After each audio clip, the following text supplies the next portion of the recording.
Hello students, microwave spectroscopy के third part में आपका स्वागत है।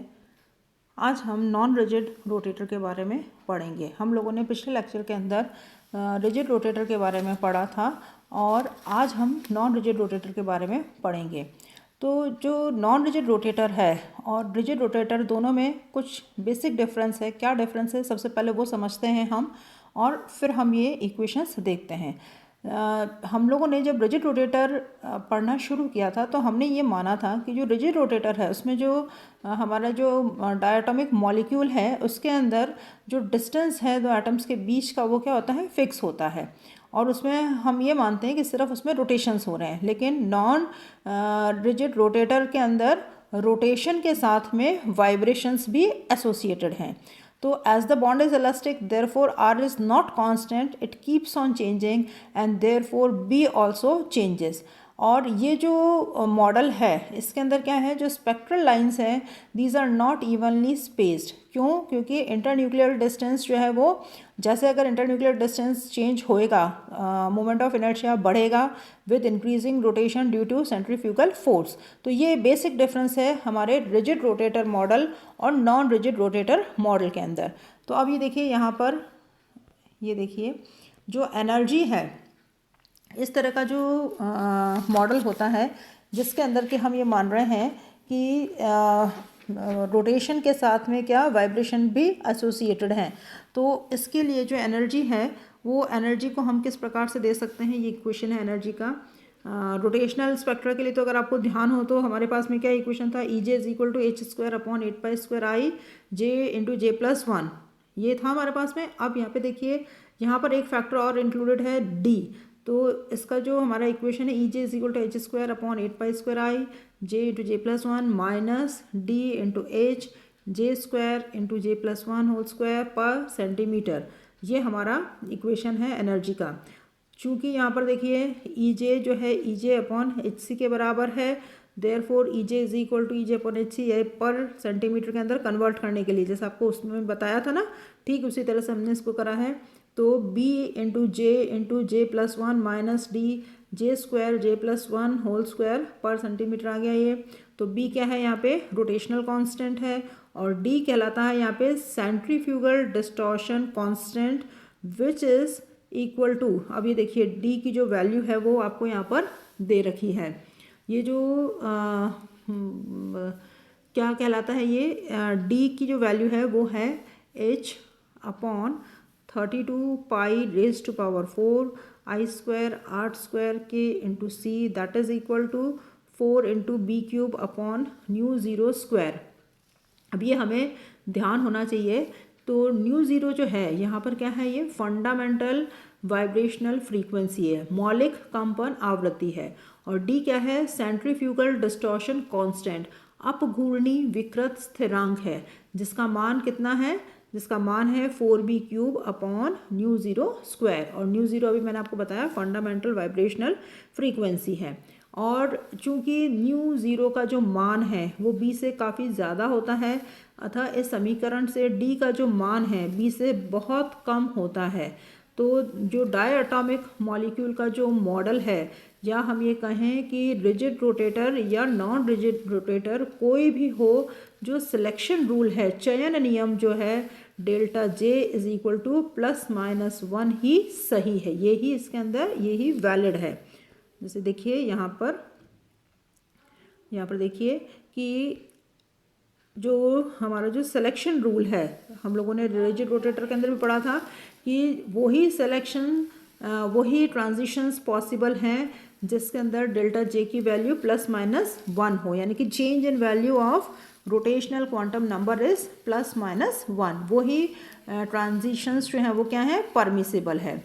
तो जे से जे प्लस वन में जो संक्रमण होता है उस पर ऊर्जा का अंतर क्या होता है, ये देखिए लिखा हुआ है delta E into J to J plus one, that is equal to E J plus one minus E J, that is equal to B into J plus one minus D into J plus one whole square J plus one whole square minus B into J plus one minus D J square J plus one whole square per centimetres.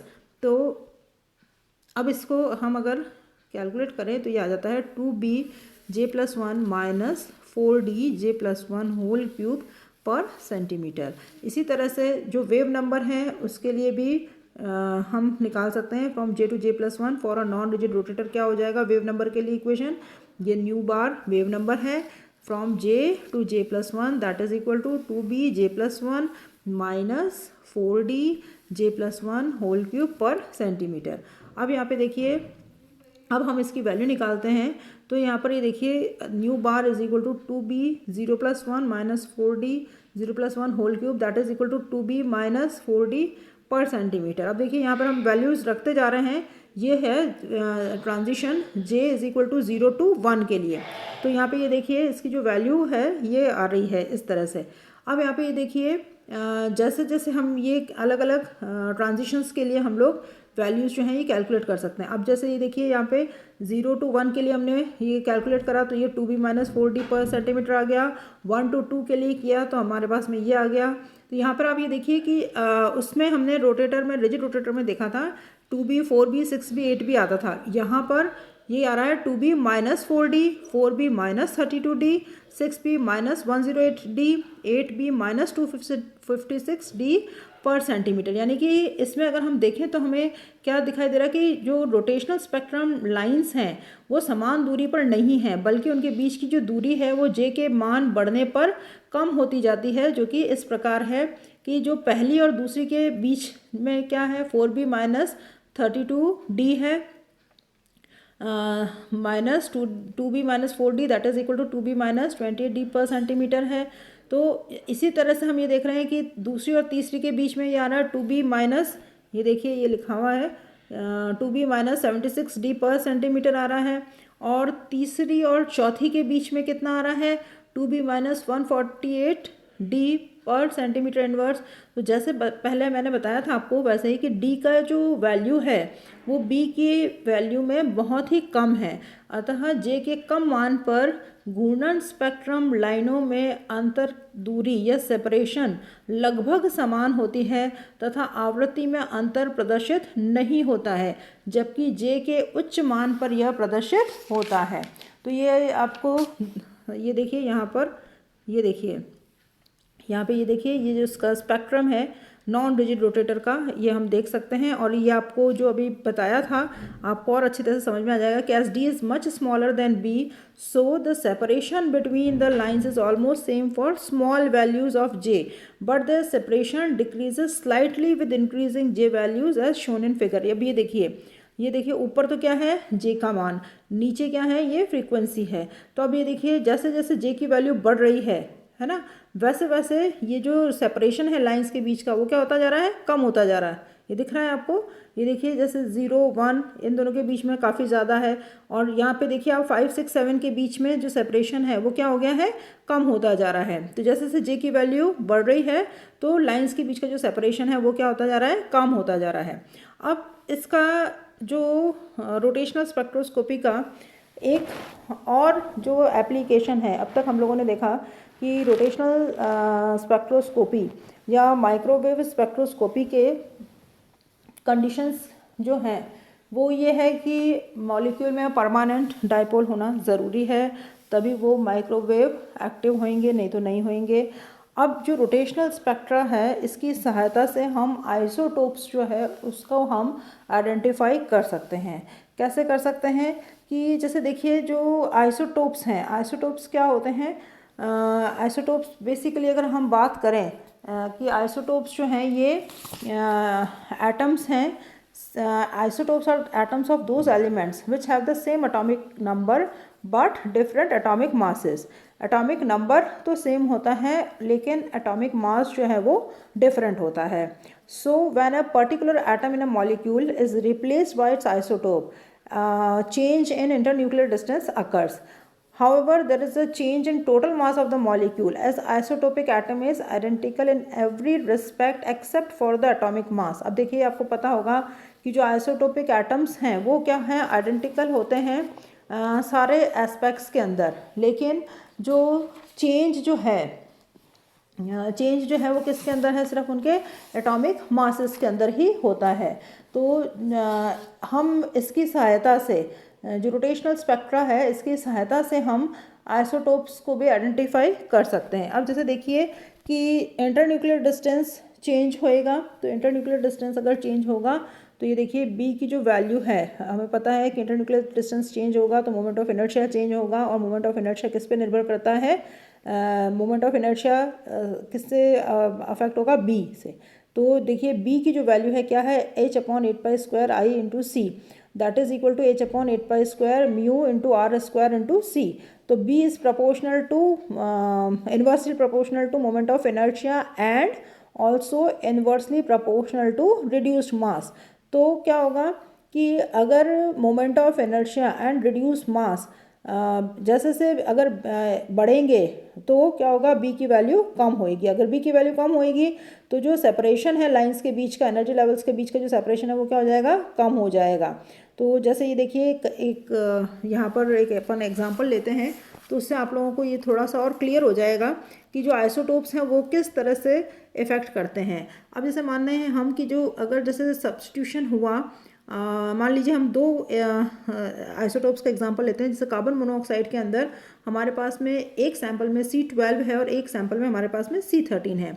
अब C12 को अगर हमने C13 से replace किया, substitute किया, तो क्या हुआ कि M की वैल्यू बढ़ गई। जब M की वैल्यू बढ़ेगी तो क्या होगा, reduced mass that is mu also increases. Mu बढ़ेगा तो क्या होगा, मोमेंट ऑफ इनर्शिया बढ़ेगा, मोमेंट ऑफ इनर्शिया बढ़ेगा, म्यू बढ़ेगा तो क्या होगा, बी जो है वो क्या होगा, वो कम होगा। और बी कम होगा मतलब क्या है कि जो एनर्जी गैप है या सेपरेशन है एनर्जी लेवल्स के बीच का, वो क्या होगा, चेंज हो जाएगा। तो जो वैल्यू ऑफ बी जो है वो क्या डिसाइड करता है, that decides the separation between the two energy levels. तो as B decreases energy separation decreases, और as the mass of isotope increases energy level का जो सेपरेशन है वो क्या होता रहेगा, वो कम होता जाएगा। वो कम होगा तो फ्रीक्वेंसी ऑफ एब्जॉर्प्शन क्या होएगी, कम होएगी। तो और जैसे ही हम स्पेक्ट्रा देखेंगे तो हम आइसोटोप को पहचान सकते हैं। अब जैसे देखिए यहाँ पर ये इसका एग्जांपल लेकर के आपको दिखाया गया है।